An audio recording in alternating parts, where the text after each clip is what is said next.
It's not every day that you get to see a bug that actually just looks like Satan, but hey, Pokemon managed to accomplish it somehow. From the Pokemon finger puppet line that comes from Japan that I buy at Planet Fun and didn't do any research on until recently, which is when I found out these guys are called Pokemon Kids or Pokemon Junior, depending on the kanji, this is the Scolipede line. One of my favorite introductions to the Gen 5 Pokedex, as well as just the bug type in general. I have to admit, there was a long time where I didn't really get Scolipede and kind of thought he looked a little weird, but he's grown on me, kind of like a lot of the Gen 5 Pokemon do. Well, in all honesty, like pretty much every generation of Pokemon do. There's always that handful that you're like, that looks weird, and then as you like go on, play the games, kind of get a sense for it, you're like, oh, this is actually awesome. I'm just a stupid man-child. We always like to talk the timeline of when these finger puppets produced because keep in mind they are the longest running line of merchandise from Pokemon, starting the very month that the first games came out in Japan all the way to the present day. However, there's not that much difference here with these guys. You see, this is a 2010 Scolipede. This Scolipede, as well as Baby Venipede, are from 2011, and Whirlipede is from 2012. These guys are all from the Gen 5 range of finger puppets, and seeing as how Scolipede wasn't a starter and isn't a mainstay of the fandom, it's kind of likely these are the only puppets this particular line's going to get.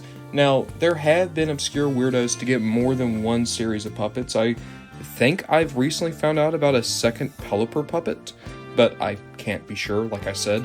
I just seen photos, I think there is. But for the most part, the only Pokemon to get additional puppets outside of the generation they were introduced in are the ones that proved to be incredibly popular. Your Mimikyus, your Mismagiuses, most of Gen 1 if we're going to be completely honest. But hey, it's still the fun idea that you get to have all the Pokemon in a single toy line. That's why Pokemon Fit is the most exciting plushie line to me right now. It's because you can count on getting at least one version of your favorite Pokemon, even if that might be the only version you ever get. Let's take a closer look at Venipede real quick. By the time that even Gen 3 ran around, the finger puppets really knew what they were doing. You started getting really close to the proportions, and the paint was always on point, and Venipede is no exception. All the colors are exactly as they need to be. It's a great sculpt, looks just like the game design, and dare I say, this is one of the better looking finger puppets I have just in terms of condition. Even though this was pre-owned by children, there's not a lot of paint wear, which I gotta admit, I'm kinda happy about. Whirlipede is one of my favorite middle evolutions. I don't know what it is, there's just something about this angry wheel that I love.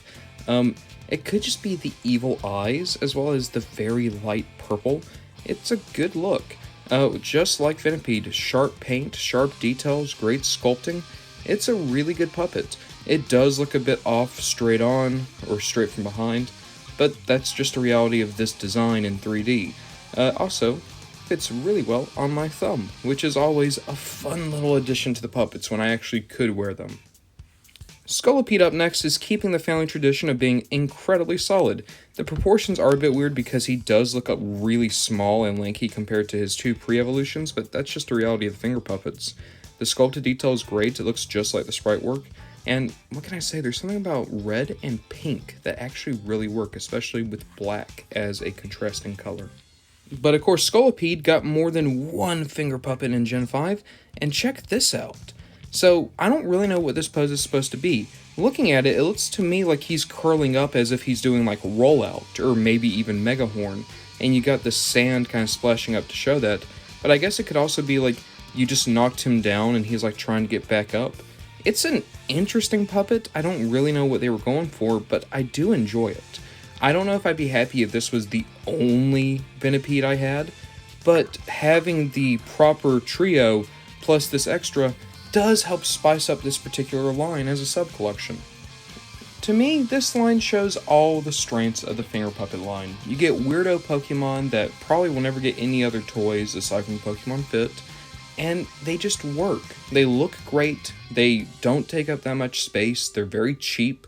It's good little toys, and I love them for that. It's a great toy line, not because of articulation, not because of hyper detail, not because of prestige or any other type of artificial excitement. It's a good toy line because it's exactly what it set out to do. It wants to make an affordable way for you to get every single Pokemon, and they are rocking it.